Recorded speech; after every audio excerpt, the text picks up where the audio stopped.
what's up? My name's Samuel Leeds. I'm a property investor, and in this video, I'm going to be giving you all my top tips around property investment in the form of answering your property investment questions. So last week, a whole bunch of people were asking me questions around property investment. Right now, straight answers, straight questions. Let's do this. Let's see what we got. By the way, if you like my videos, please do smash the like button. Also subscribe. And while I'm answering these questions, here's what I want you to do if you're watching this right now. I want you to comment your questions in the description, in the comment box below, and I'm going to be answering your questions in the comment box next week on Sunday at 7 p.m. So get questioning. Let's see what we got. Amy says, hey Sammy, I'm 27. Me and my partner have saved up and bought a small studio flat outright, which we are now renting out. If we keep saving until this time next year, we could have enough to buy another one outright, which would secure us cash flow. We still live at home with parents. I really want to generate an income each month through property. Not sure if we should buy the next one outright or do buy to let. My partner wants to do buy to let, but I'm not sure. Will we be able to make a decent enough profit on buy to let? Would we even get accepted considering we don't have our own mortgage yet? What are the pros and cons of both? Would love to know your view on this. Amy, you are a very, very good saver. The fact that you're able to save up so much cash, you can just buy a property outright. Now you're saving up a cash again, buying a property outright. Respect, props to you for that. However, it's going to take you a very, very, very long time doing that to get enough cash flow to be able to become financially independent. My advice would be to 100% get a buy-to-let mortgage. Use that cash, instead of buying one property, to buy multiple properties. See, if you've got £200,000 cash, you can buy one house for £200,000 cash, or you can buy 4 or 5 properties for £200,000, but get a loan to value on the property, and then you own more houses, you're benefiting from more capital appreciation, and you're getting 4 or 5 lots of rent instead of one lot of rent. It just makes sense. We call that good debt. So I would definitely recommend you get a mortgage, and you should be able to get a mortgage because it's a buy-to-let mortgage. So they don't care about your income, they care about the property. You already own a property outright, so you shouldn't have any issues. Speak to a mortgage advisor. Do not speak to your bank. If you speak to your bank, they're just going to tell you what they can give you. If you speak to a mortgage broker or mortgage advisor, they're going to look at all the different lenders and they're going to give you the best rates and the best option for you. Great question. If you're enjoying this, smash the like button. Amy, if you're watching this, smash the like button as well and let me know that you enjoyed my answer or not. All right, Dean. Dean says, as a newbie, when going out to view houses, what do you look for and how do you know if it's a good deal to package? If it's in good condition with a high rent rate and demand is then something you would sell on once you calculate the expected ROI. Dean, if you're looking to package and sell a deal, how do you know if the deal is good? You ask investors what they're looking for, then you go find what they're looking for. That's it. So you might think it's a great deal, 20% below market value, it's wonderful, but your investors might not be interested in that. They might just want high cash flow. Or you might think, oh, this is such a nice, it's a HMO in Birmingham, but they might not be looking for that. So you've got to go and speak to investors and you've got to say, hey, what are you looking to buy? They'll tell you what they're looking to buy and ask them, if I can find something suitable, would you be in a position where you can pay me a fee? Then go find those types of deals. That's it. All right, Ben says, is it possible to succeed in property as an introvert? Ben, absolutely. Property business is a people business and a numbers game. It's all about numbers, it's all about people. It's not actually about property. And if you're an introvert, in fact, a lot of introverts are very good one-on-one. And I might do YouTube videos and be like, hey everybody, but generally speaking as a property investor, you don't need to be able to do that. You just need to be able to have conversations, you need to listen to people, and 100%, many of my students are introverts. So absolutely yes, go kick some ass, you introverted ninja. Ronan, just wondering how you know an area has a demand for a HMO. Because you look on spareroom.co.uk and you see who's looking in the area to rent rooms, because you speak to HMO management companies, because you find other investors who've got HMOs, you ask them how the market's going. Due diligence is king. Connor Morehouse. Samuel, I'm 18. I was putting money into my lifetime ISA for my first home and then got into property afterwards, but I feel like it's smarter to just work and save to build a property portfolio instead while I can save more at the family home, maybe BRRR. What do you think? I think you're right, Connor. I think lifetime ISAs suck. I think help to buy sucks. It's not help to buy, it's help to sell for the developer. Lifetime ISA is all about keeping you in a broke poverty mindset mentality to work 40 years for 40 hours a week to retire on 40% of what you couldn't afford to live on in the first place. What do I mean by that? Lifetime ISA, here's why it sucks so bad. Because firstly, you can only put up to £1,000 a year.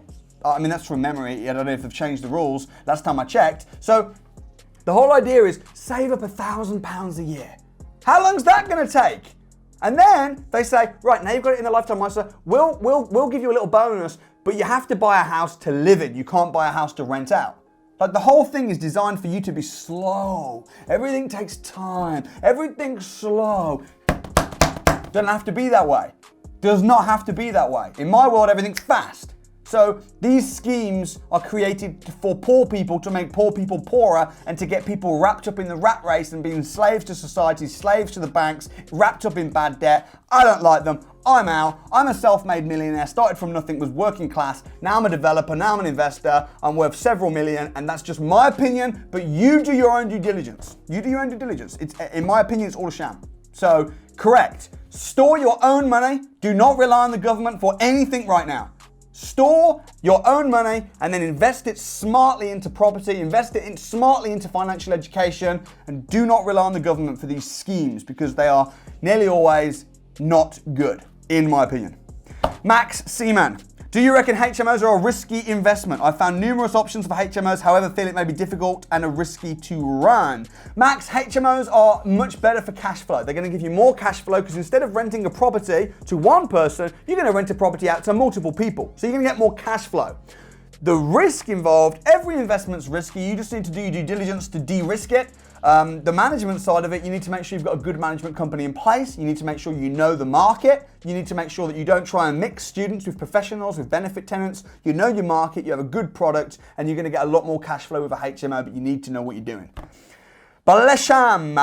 Recently, I went to a property agent from work experience, but I'm a little scared. I don't know why. Can you tell me something I can overcome from fear of wasting time? Besham, listen, we all get scared, okay? And it's good that you're scared because if you're scared, if you're trying to get work experience from estate agents and you're going in and you're feeling afraid of rejection, afraid of looking stupid, afraid of saying the wrong thing, if you're not getting scared, that means you're not stepping out of your comfort zone. If you're not stepping out of your comfort zone, that means you're not growing. And if you're not growing, that means that you're dying. So what I would say is feel the fear and do it anyway. Just do it. Most people underestimate their own intelligence and overestimate everybody else's. You know, you'll be thinking, oh, I'm going to walk into the estate agents and they're going to think I'm stupid. And listen, they're just people. They're just humans. They've probably only been working there 3 weeks themselves. They're probably scared themselves. You walk in and they're probably scared of you. You know, so just relax, do what needs to be done, and believe in yourself. And if you don't believe in yourself, let me believe in you on your behalf, because I do believe in you, okay? So keep kicking ass.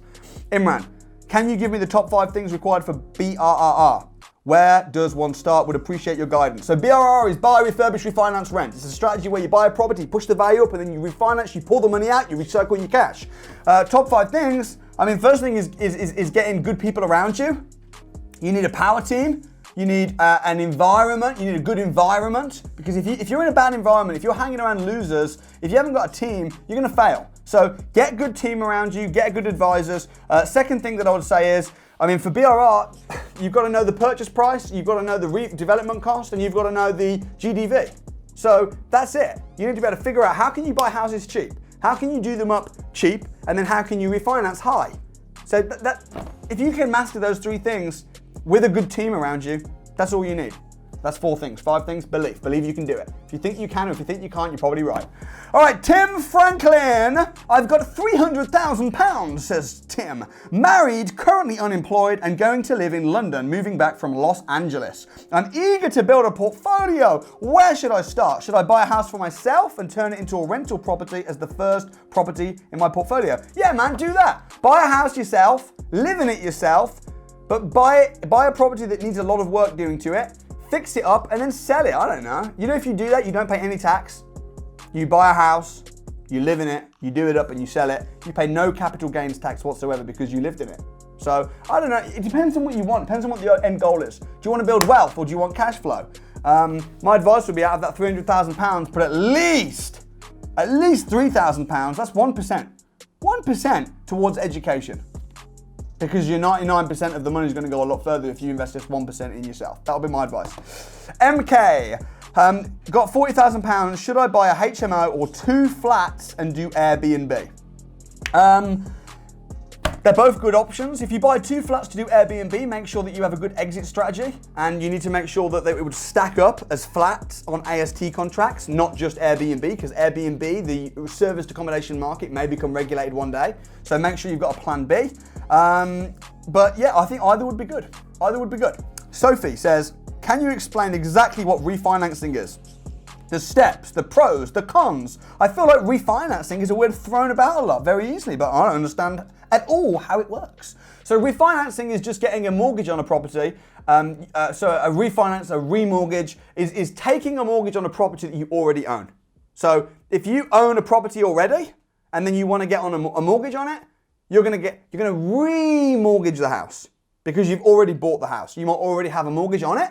So you're getting a new mortgage, a refinance, and then you're going to use that money to pay off the old mortgage. Or you might have no mortgage. You might own the house outright in cash, and then you're going to get a loan against that property. A lender's going to come, give you money. They're going to use the property's collateral. They're going to have a first charge on the property, and that is called a refinance or a remortgage. That is what it means. So now you can band it around yourself and then you get exactly what it means. Hey, if you enjoyed the video, smash like. If you've got questions, comment below. If I'm answering a question and that's leading to another question, comment that question below. I'm going to be answering your questions next week. Okay, 40 Shorty. When buying buy-to-let or HMO, do I need to furnish the house with beds, chest of drawers, and wardrobes? So if it's a HMO, you will need to furnish the house. If it's not a HMO, you will not need to furnish the house. You don't have to. There's no rule. You can do whatever you want. It's your house. But traditionally, a HMO, you will expect it to be furnished. And wardrobes, chest of drawers, beds, yes. A single let, don't furnish it. And the reason don't furnish it is because if it's a single let, usually people want to bring their own furniture anyway. And if you furnish it and then the furniture breaks, you're responsible for it and it just becomes a nightmare. So empty if it's a single let, generally speaking, furnished if it's a HMO. Alaid Steele says, what type of house is generally best for a buy-to-let? Detached, semi-detached, or terraced? Would this differ for student, young professional HMOs or single family homes? Listen, there's no absolute right or wrong. Generally speaking, terraced are better because if you're buying a house to live in, if you're buying a house, you probably might want a detached house, or a semi-detached house. You're probably not going to want to buy a terraced house to live in unless you can't afford to do any better. To rent a house is not really so much the case because a rental is short term. So the rental difference between a terraced and a detached is not massively different, but the value is massively different. So you want to buy low, terraced, rent high, with a property manager nearby. That's my point. So terrace tends to give better return on investment, generally speaking, but there's no hard and fast rule. Daniel, how do you set up a business so you can stick the properties in the business for tax reasons? There are tax advantages to having a limited company set up. You can set up a limited company on Company's House and you can do it within 24 hours. Very easy, costs about £15 and you can do it yourself. Or you can pay an accountant to do it, but don't pay them more than about £100, £150 to do it because it would be a rip-off if you paid more than that. Dave Oliver, I live with my family and I'm saving a lot because the rent I pay here is a small in comparison to buying or renting my own place. I'm tempted to move out and get my own place again, ASAP. But I know it will be easier and wiser to stay with my family for a few more years so I can afford to invest more. Should I stay with my family or invest or get my own place again and be skint? Getting your own place and being skint kind of sucks. It does make financial sense to stay with your family as long as you can. The only thing I would say is I think environment is really important. So if your family are negative people, or if your family are clamping your style as an entrepreneur, I would rather live in a crummy little flat on my own because the environment's better and it's my space. So I would say live at home unless you think that it's gonna serve you better as a business person and a property investor if you've got your own space. Jamie says, hey Samuel, here's my question. I've been watching the videos for the last few months. I really like buy low, rent high method. I'm from Buckinghamshire. Ooh, very posh. So prices are quite high. The idea of buying a place in Liverpool and giving it to a letting agent is quite daunting. What advice do you have? Thanks, Jamie. Jamie, what I'll say is the reason it's daunting buying a place in Liverpool is because you don't know Liverpool. Financially, it makes sense. House prices are very low. House prices are rising like crazy. Rents are decent. The return on investments are good. You know Buckinghamshire. So buying outside an area you don't know is risky, even though it financially makes sense. So my advice would be get to know Liverpool. Go there, view houses there, sit and have coffee with investors and estate agents and letting agents and builders and structural engineers and architects and get to know the area. Get to know the properties in the area. And when you know the area well, then you want to start investing there. Don't invest in an area you don't know. Josh, how do you go about deal sourcing and making sure you don't give them the deal and they don't pay you for the deal? Okay, well, if you give them the deal and then they don't pay you, that's because you didn't ask for payment up front. Always get payment up front. Always get payment up front for a deal. Give them a calling off period to then look over the deal, but you got to take payment up front, otherwise it's never going to happen. Helping Hands, I love this guy. Thank you. Even though he did not answer my question. Very informative video. What was your question, Helping Hands? Chris Kringle commented underneath that. Read my comments, please. Dude, he's a scammer. What you're talking about is the very skill that makes this man money. Wow, this sounds like a hater. A hater! He paints a picture and puts you in it. Google Samuel Leeds exposed and thank me later. Yeah, guaranteed that guy that wrote that is broke. Listen.